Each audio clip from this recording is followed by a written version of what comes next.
Hello, everybody. Myself and Ben are joined once again by Joe McCullough, famed designer and author, and we're going to be sitting down and talking all about Bane of Kings, the latest upgrade for Oathmark. However, before we get into that, how are you, Joe?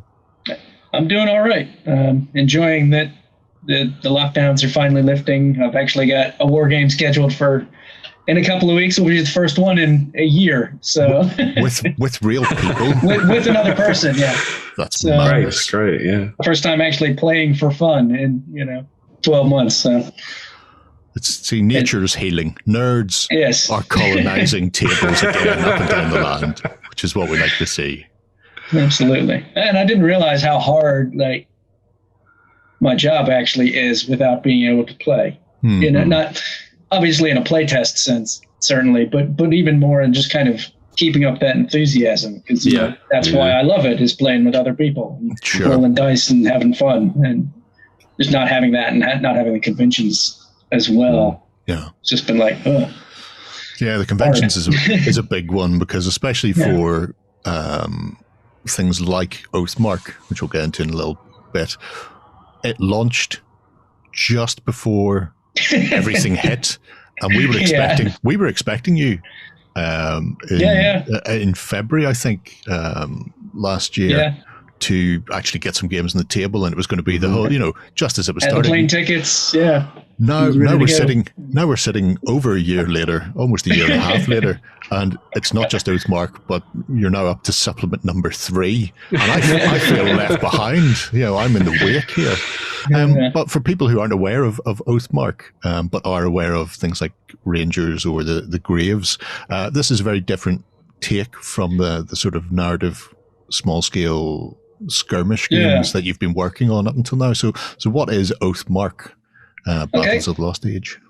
So Oathmark is, on one hand, a very traditional kind of mass battle fantasy game. And by mass battle, slightly misleading, but say rank and flank. So, you're using units of kind of, upwards of 20 men arranged in blocks, essentially. And that block is your kind of basic movement piece on the table. So it's really about, getting into position and coordinating attacks, as opposed to, just running around willy-nilly as it is in my other games. That said, one of my real goals in creating that was to bring some of the elements that I consider fun from skirmish games into a rank and flank game. So you do tend to have a greater kind of freedom of movement than you do have in a lot of rank and flank games. The dice rolling is a lot faster and quicker than probably in most. And most importantly for me is I tried really hard to bring a narrative element into this type of gaming. So at the highest level, instead of creating an army like you do for most games, you actually create a kingdom. And then when you play, you can draw your army from that kingdom, kind of based on what territory you have in that kingdom. So you're really telling the story of your kingdom, or at least its military history, and using so that kingdom is your basic piece as opposed to your army, but it allows you to kind of keep modifying what figures you're using between games and such if you want to. So that was the goals. Sorry, that was one of the fascinating things for me, was the actual basis of Oathmark being around this kingdom, and this is sort of how people expand their kingdoms if they haven't come across it before. So you start with your capital city in the center, and then each segment as it expands is another area that you can take control of, whether it's plains or mountains or woods, that sort of thing. And within that sort of generates not just your army list, but also the physical manifestation of your kingdom. You are mapping the boundaries of your land within that as well, which is a really, like you say, narrative basis for a mass battle or a rank and file game that you don't ordinarily see. It's not just, I've got my elves. It's I've got these lands, and from these lands I can draw a multitude of people and unit types, and you don't play a traditional army. I'm going to use traditional in quotes there, but yes. you're not playing dwarves unless you want to just play dwarves. You have the free reign within your kingdom to raise units from elves or goblins or dwarves or humans and mix freely within it. So you've got a massive amount of scope there to really develop the background of your Oathmark warband or army.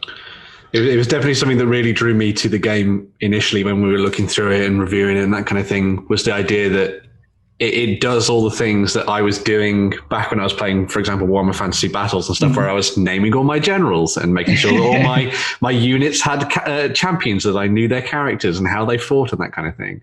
And so having the basis in that kingdom and the lands and stuff meant that you're kind of allowed to play almost those kind of map-based style campaigns that you used to play back in the day, but with a little less focus on it having to be very sort of minute and that kind of thing, and instead focusing on the kingdom and taking sections and that kind of thing as well. So yeah, very awesome, very narratively sort of focus, which is always top draw in my estimation. So I mean, for me, kind of campaign gaming is the ultimate in gaming, because it provides me with so much to do and to think about between games, which, you know, is where I spend most of my time is between more games, unfortunately.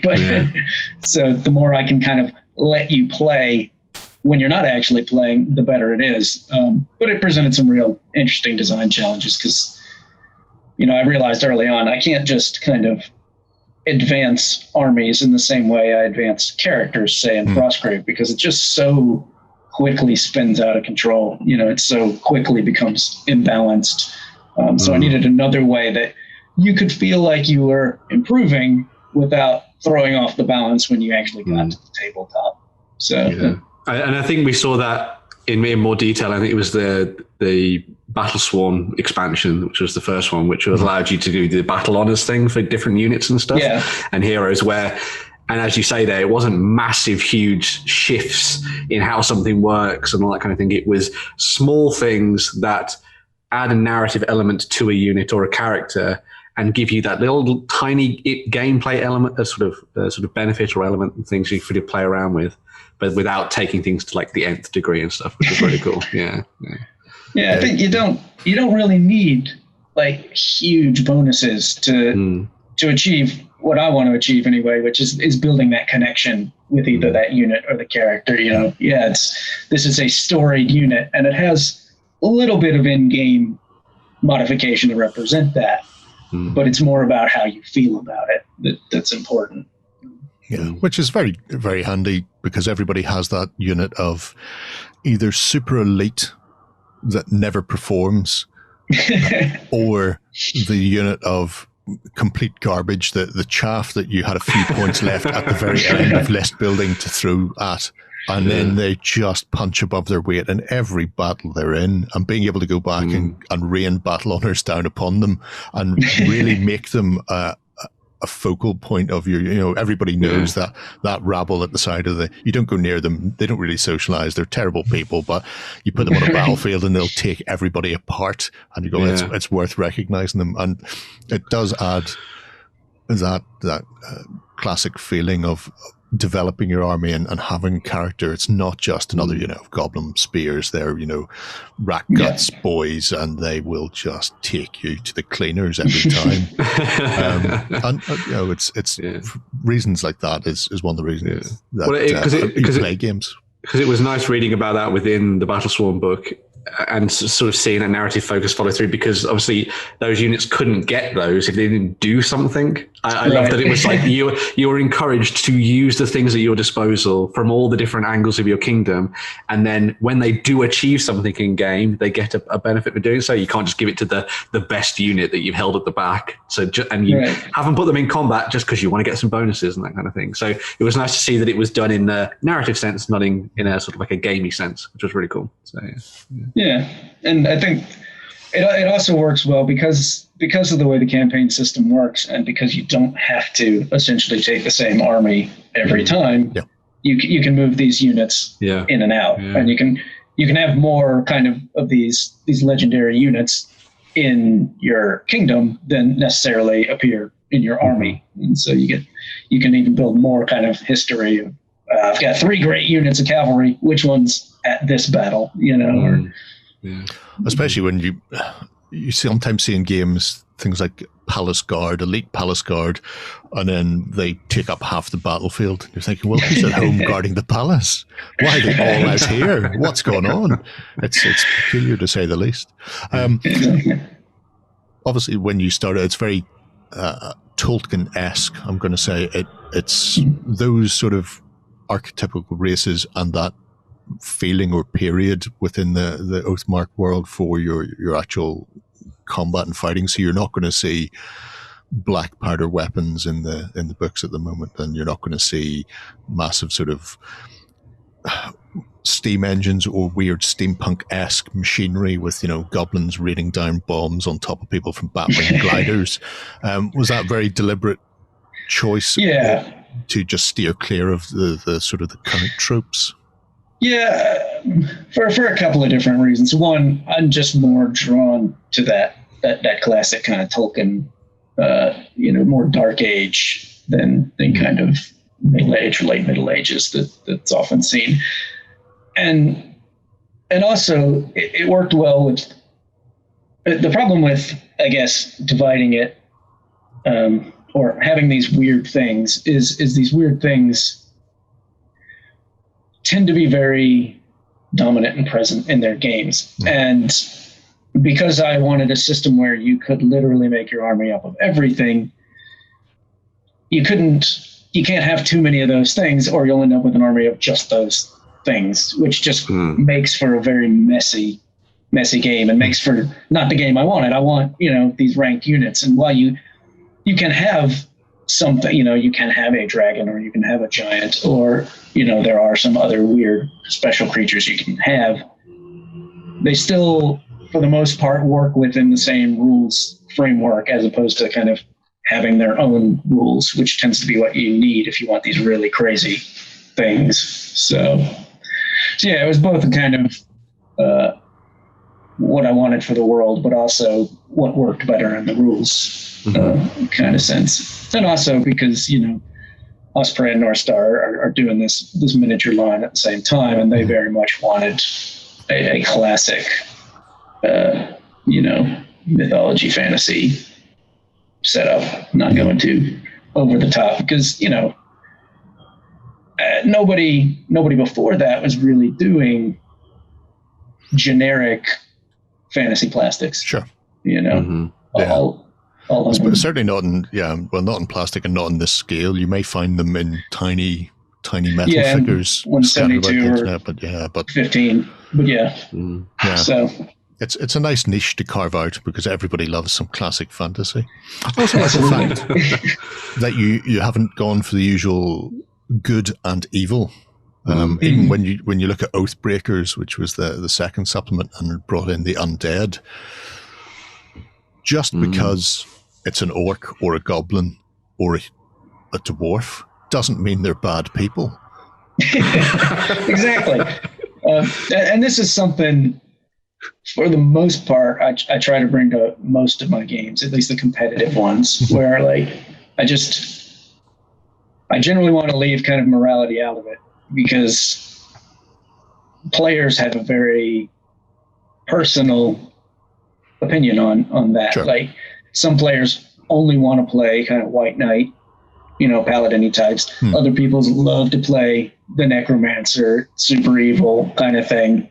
And I just think, well, you know what difference does it make rules-wise? None. It makes no difference rules-wise. So why insert that into the background if it's not necessary? And it is tricky occasionally. Like in Frostgrave, it is sometimes hard to kind of figure out how your necromancer could be a good guy. But when it came time to do kind of...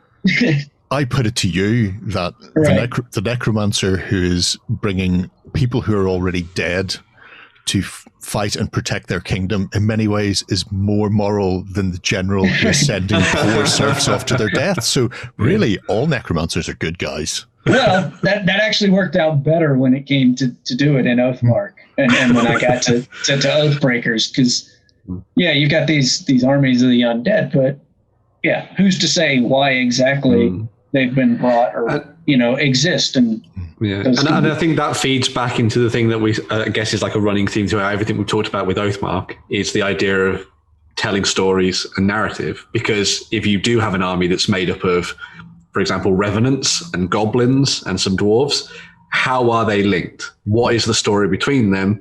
That's for you to tell that interesting story and dive into it and sort of bring together the lore and how that works. So, and also, if we go back to that, what is the original source of modern fantasy, which is Tolkien, you end up with undead fighting for both sides. The biggest undead army is actually an army of good in the story. Yeah. But of course, you got the ring wraiths and other bits and pieces on the other side. So right there, you have the example of good and evil undead. Yeah. So, but again, why limit the players? Why say good armies? You just can't have them.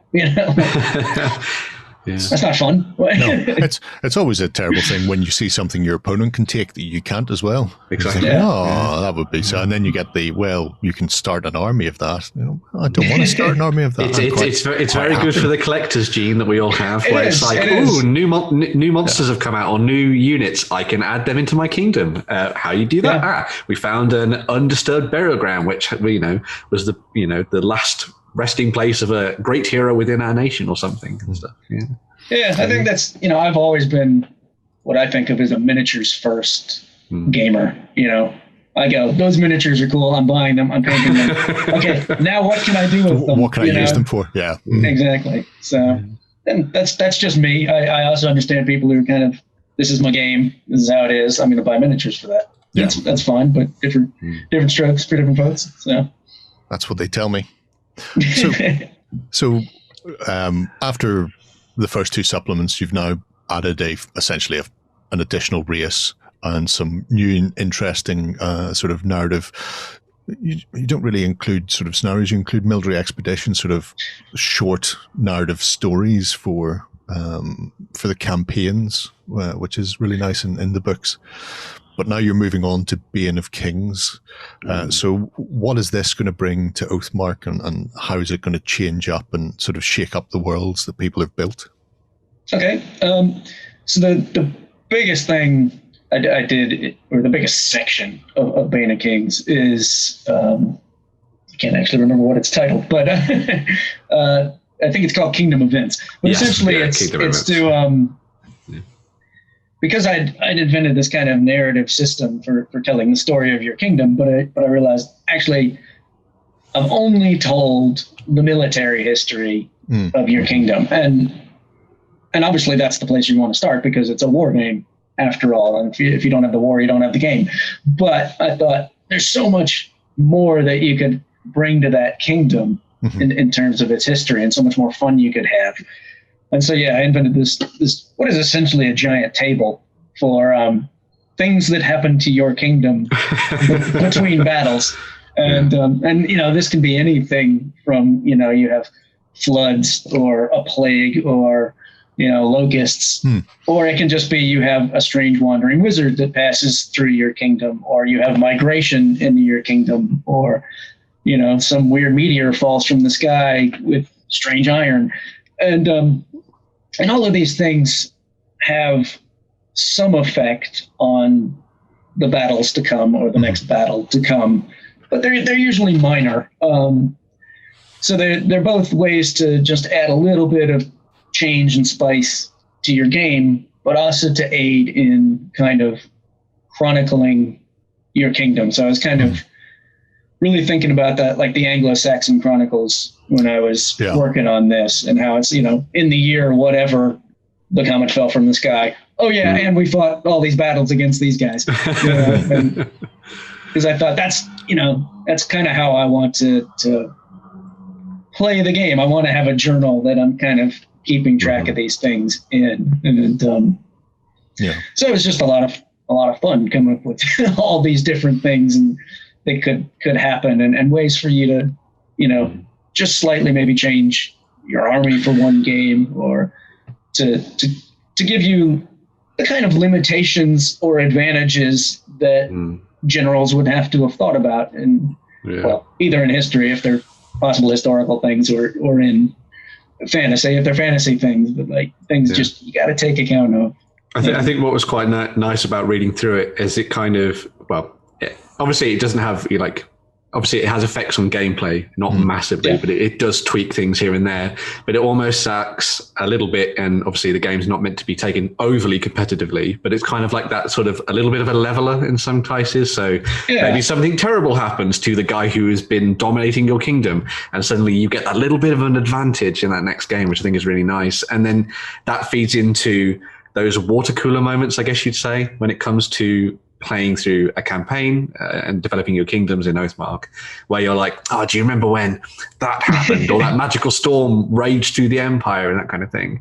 And I love those things, because it always means that you'll come back. It's a little bit, again, like playing through those grand campaigns that you used to do back in the day, playing Warhammer, for example, where you're like, I remember when I played in that awesome narrative thing that they did, but this obviously happens all the time when you're playing Oathmark, which is really cool. So yeah, it's very awesome. I really like the passage of time table that we looked at there as well, where it's not just the events.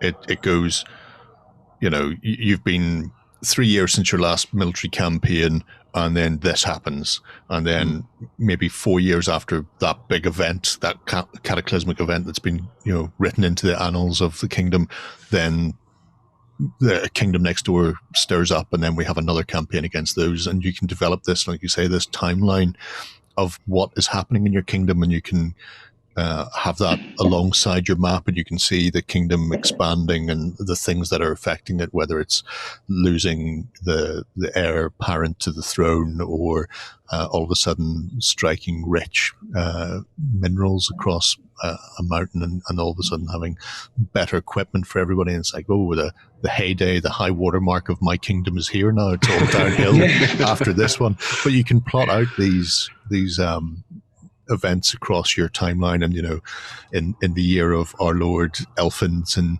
the 13th, these things happened, and you can plot out all of the chronological changes within the kingdom as well, which means if you are playing Oathmark in these long running campaigns, that you can really build the storyline of what is going on, and it's not just fancy game next Wednesday, 1,500 points.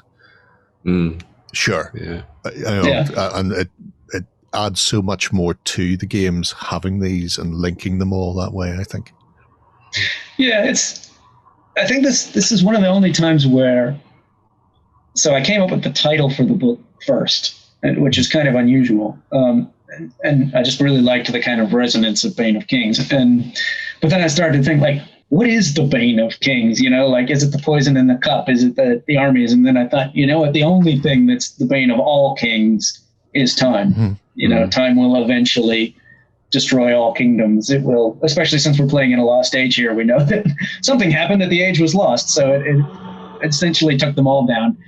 So then, it started, how can I play with time? And that led to, the passage of years, and then the events, and just, like, I thought, I've got this kingdom. I really want there to be the possibility of a princess being born, like, and while that exists in any game, because you can just say, hey, there's a princess born, there's something a little bit more fun about it, having it happen at random, because it is essentially a random thing in the world, it may or may not happen. So everything kind of grew out of that. It's not just a narrative book, though. You have introduced several new, I suppose, units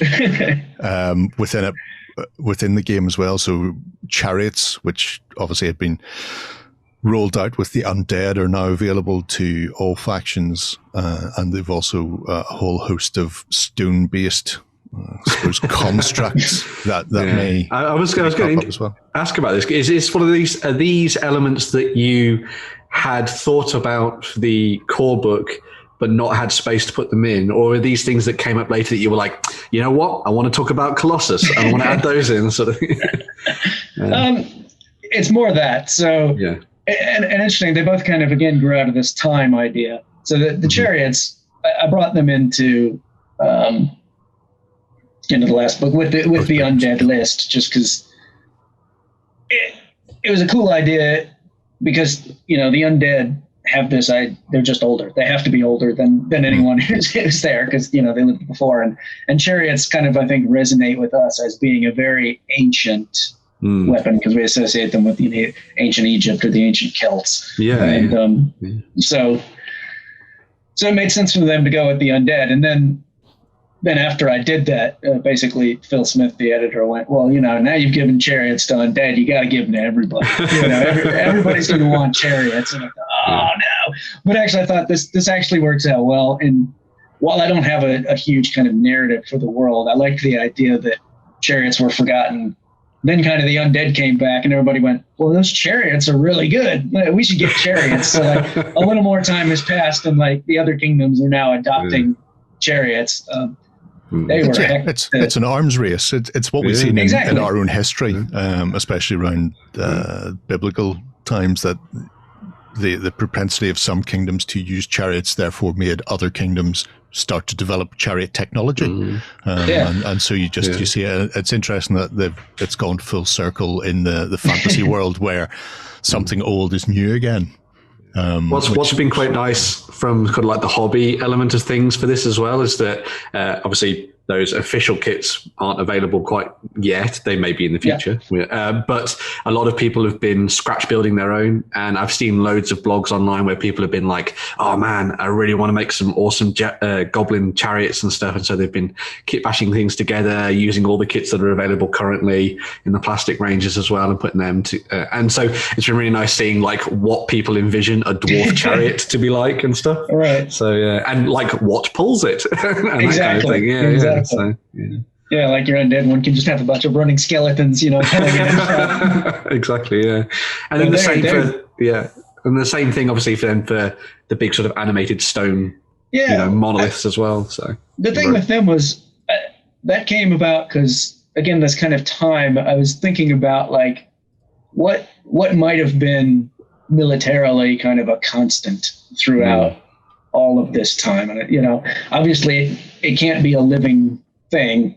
It could be undead, except that the idea there is that they've gone away and come back. So I wanted something that kind of what has watched over them throughout time. And so I thought, well, these kind of maybe stone constructs. And obviously, I love the idea of Colossus or Colossi, and I just how can I work them into the game? And once I had rules for them, they don't all have to be of super massive size, so I can give you a couple of different units you can try out. As someone who is a great fan of dwarves, I do like the idea of them having these ancestor spirits tied to their statues that sort of guard their holds, and then when they're under siege, they come to life and stride forward into battle and stuff. It's you might think we're all diminutive, but look out for this guy, and it's like. It also helped harken back to the original, one of the original ideas of the game, this idea of Oathmarks, which are the kind of loyalty pledges you carve into things. And this gave you kind of a semi-living thing that you could carve an Oathmark into, but also the idea of how long does a pledge of loyalty last? So one of the kind of ideas with the construct is they were created by a king or for a kingdom, but now they've probably long outlived that king and maybe even that kingdom. So their loyalty is hard to determine in a lot of cases, because it's no longer clear what the connection is between their original loyalty and who perhaps controls them now. So a lot of fun you can have with that. And again, make them kind of good or evil, or within the military expeditions, I could make them either kind of controlled by players or kind of random forces striding around the field. Well, we're all for that. Except when they go completely rogue because they've been sitting guarding a road that's fallen into disrepair because nobody goes that city anymore, and now they're just clubbing everybody who comes down that road. I also, the formations is interesting because it's something that generally you'll see baked into some rules, but other systems don't really bother with it. Because Oathmark is fairly regimented, you are 5 files wide and no more than 4 deep. So you've always got that rectangle base. So you don't have reorganization within the game when you're playing. You've got static footprints, but you've added new formations like square and shield wall and bits and pieces in. That will change massively how some armies feel and play on the tabletop as well. So is this just something that's grown over time that you felt that it was a good addition to the game, or was it always in your background or in the back of your mind to introduce these things as the game developed, rather than hand somebody a 400-page rule book right off the bat and go, that's what you've got? Now after a year's worth of the game being out there, you can add these things like formations and change how people play without overwhelming them in one go. Yeah, I think that's something I've kind of learned as a designer over the years. I kind of got lucky with Frostgrave doing it that way anyway, but there is an element of don't put everything in the rule book. And that's not because you want to be cynical and save it for supplements so you can sell people stuff later. It's because a lot of people just won't play the game if it's too big and if it's too complex. So if you got that stuff, you can save it till later. And by that point, you'll have either filtered out the people who don't want to play that kind of game, or they've played it and they tried it and they moved on. And the people you've got left are the kind of people who are really into it, really understand the system, and are probably looking for new options and new ways they can play. So the idea here was to allow people to play with the same figures that they already own, but to play a different style of game, or to play their army differently, so that, they can try out some different strategies. Because in a lot of games, if you want to try out a different strategy, that means buying new figures and Sure. trying how they play. Whereas, again, I didn't want to make you buy the figures. I wanted you to have the figures you already like, and then give you some more options for trying that out. It's also an interesting one in that it is something you can expand upon in future if you want. There are, because the formations, once again, they're not cut and dry in that Phalanx is now available to all spearmen. You've got to have the territories within your kingdom to allow you to unlock these specific formations, so you can expand these without it being, I suppose, game breaking, because the idea that everybody's going to have every territory in the amounts required is, they're going to have been playing this for years with one kingdom never being leveled and salted, and then to actually achieve these goals. So do you think that those are the formations you want, or do you have things in the back of your mind where you go, well, maybe this could be expanded over time? Yeah, I think there are more. I mean, one of the other reasons I didn't put it in the main rulebook was I didn't have enough of them. I thought to kind of there's no point in putting in 2 because that just looks weird. What are these 2 random rolls? So it's kind of had to wait until I had what I considered a weight of them, where it's okay, I'm giving you something real to chew over and play with here. So I mean, I think now that that's kind of been presented, it'd be easier to add in new ones. But they are very tricky design wise, because they are potentially, because they're very situational, a lot of them. And you have to be very careful with very situational things, because they can take games and make them really unfun. Because if you've got something like Shield Wall, which is a very strong defensive formation, obviously that's now worth more in a scenario where you're on the defensive. So you just have to be careful about how far you push these things and how much you allow, like you were saying. I guess my approach to game design has always been try to let everybody do anything they want, just not everything they want, so that you have total freedom to imagine it the way you want, but you just can't have it all.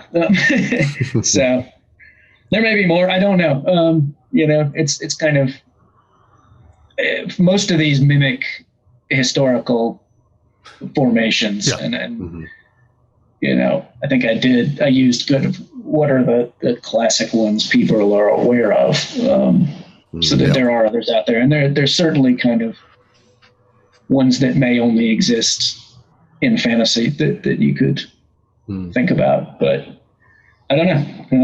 I don't know where that'll go. So, never say never. Yeah. As Jerry was alluding to, though, I think what was quite nice is that it's nice small things that don't break the game, but give you more nuance and things for you to explore.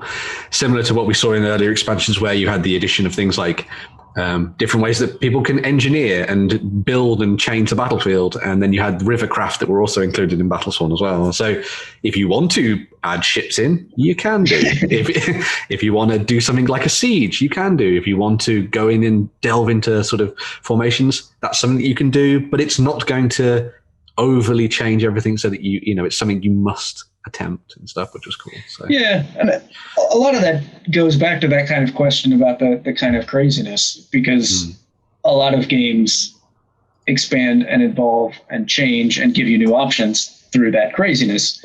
Since I'd kind of said to myself, I'm not going to do that, I've got to look for additional ways to give you those options and that expansion and that growth, and to change the game. So. I suppose the last thing I want to sort of touch on after the military expeditions, or I suppose the second military expedition for the ice prison, adds in a whole host of wintry type effects for the events table, which you rarely see in war games, but in historical war games they tend to come up a bit, because certain battles were almost won or lost depending on the conditions they were fought in. So having brought in a whole host of punishing damage to people through icy weather, or the occasional random lumbering ice elemental coming out of the fog, joining a side and punching somebody. Is the weather going to be something that you explore in future, and the sort of the battlefield conditions, because it's an intriguing one and can really change how armies behave on the battlefield, simply because somebody who's brought a list winning multiple times against you, all of a sudden when their archers can't see 2 foot in front of their face, then that becomes a much less potent force.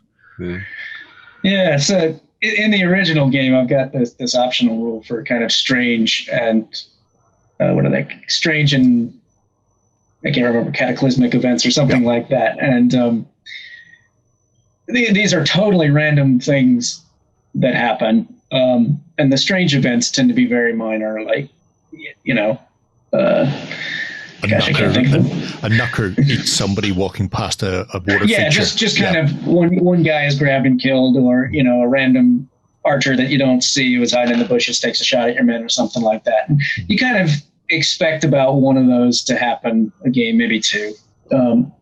And they just add that little bit of I did not see that coming, because there was no way to see it coming. And then you've got the catastrophic events, which really only happen about once every 10 games or less. But when they happen, they're absolutely massive, like, a volcano erupting nearby, or, meteor shower falling on the battle, or things like that.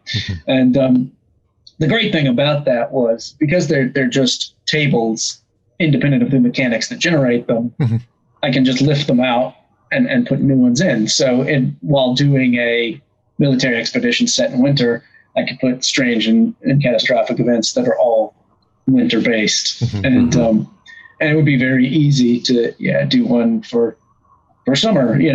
Spring might be a bit tough, but this is the perfect time for kings to go campaigning. Spring floods. Everybody loves the snow melt. But the whole idea of it was that anybody who wanted could lift them out, and if you're fighting a specific campaign, you could create your own so that they match the story you kind of want to tell, and put that possibility of these events that, again, historically, a lot of battles had these weird events that just, it was hard to mimic on the battlefield, because no one ever knew they were coming. That's what made them made them so bad and so things. So I needed a system that you don't know they're coming, but they could. So, but yeah, it's infinitely expandable, and it's again those water cooler moments you were talking about. That's the thing you're going to be like, God, I was winning that battle, and then a volcano erupted. And it's like it's not always on one the way. level that could be terribly frustrating, but on another level, you're going to be telling that story for years. So it's actually more valuable than winning or losing the game ever was. So yeah, there is it's one of the catastrophic, and for people who haven't played Oathmark, you roll initiative at the start of every turn to see who's going to go first, and if you get a double, it's a strange event, and if you get a quadruple, it's a catastrophic. So they really are super, super rare. Yeah. But the avalanche, I just love to bits, because everybody takes hits. Every unit on the tabletop takes hits. They all get moved D6 inches, and then they get spun round as they dig themselves out of the snow. So they're all facing in random directions. You're just going, that can really upset two battle lines, especially if you've spent ages aligning yourself perfectly for I'm going to push forward now, and this is it. This is the game winning. Next turn, I take this thing. And all of a sudden, does anybody else hear a rumble? No, just white. Everything goes. So, yeah. Well, again, you get that in, in Mulan. That movie. She causes an avalanche and wipes out the Huns or the Mongols or whoever. And I thought, I'm not saying I got it from that movie. I can't really remember. But I love the fact that it could happen in the game. It's horrendously unlikely, but it could happen. There's always that chance. Just exactly. And apparently, in that one, only one side actually rolled bad for the damage. Look at that! Didn't even hurt my guys. Oh yeah, we've seen that coming. We were wearing like a snow bunny leaping across the top of the snow. Going to, everybody take a couple of steps back. Yeah, I think that's and across all three of the books, the supplements now. You've got various bits and bobs that have cropped up, new units, new formations, the various events and catastrophes and all of these things. And because it's almost like a modular system, people can pick what works for them. They can pluck out the bits that they think this will be fun for our gaming group, and leave to one side the stuff that they don't think is going to be what they want to play their games as. Maybe they decide that their kingdoms are in a very nice tropical climate and never have to deal with horrible weather, so they don't need to deal with the horrible weather. And I think that's one of the beautiful things about Oathmark, is you can find the level that works for you with the level of detail or randomness. Because I know some people hate random, whereas if I see a table in a book, I will roll on it, regardless of whether or not I'm told. You may choose one of these, or you can roll it going, let me just stop you there. There's no or here. We will be rolling, and we will be finding out what's going on. So, yeah, it comes together to form this really nicely rounded system, but at the same time has a very modular feel across it. Yeah, that's just something I kind of always want to do, because I guess that's how I play games. Is kind of I'm a house rule king. Well, now they're just rules because I get them published. But you know how these games get played when you go to Joe's. Exactly. Exactly. Changing that. Hand me my biro. This is no longer a house rule. This is official errata. Official. And that's how the game is played, folks. Exactly. Bane of Kings seems like it's going to be a fantastic addition to Oathmark, and I think it's one that anybody who's already into Oathmark is definitely going to be picking up. If not for the chariots, then for the ability to wipe your opponent's army off the table with an avalanche. But do you have further plans already sort of penciled in for Oathmark, or is this where we drop away from it for a while and let people sort of breathe and get into the game? I'm taking a break from it because it's been pretty intensive. This like you said, it's only been out for 15 months or so. During a time where most people couldn't actually play it most of the time. I think it's time to take a breather and let people catch up. But like you said, it's so modular and there's so many possibilities that who knows what the future may bring. So hopefully more fun stuff. Hopefully so. And hopefully those tickets are are still available for you to come across and play with us. 'Cause we've managed to get people into the studio now recently for the first time in a long time. So I have a little stack of Oathmark-based boxes that we're going to break out and start building some forces with. And hopefully get you across and see exactly just how random we can make a game. Exactly. But if anybody has any questions about Oathmark, if you want to drop them below, and we'll pass them on to Joe and get an answer for you. Sounds good. Otherwise, we shall move on and speak to you again soon.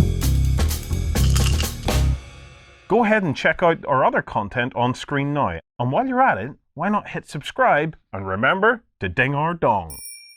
Go on, you know you want to click it. Go on.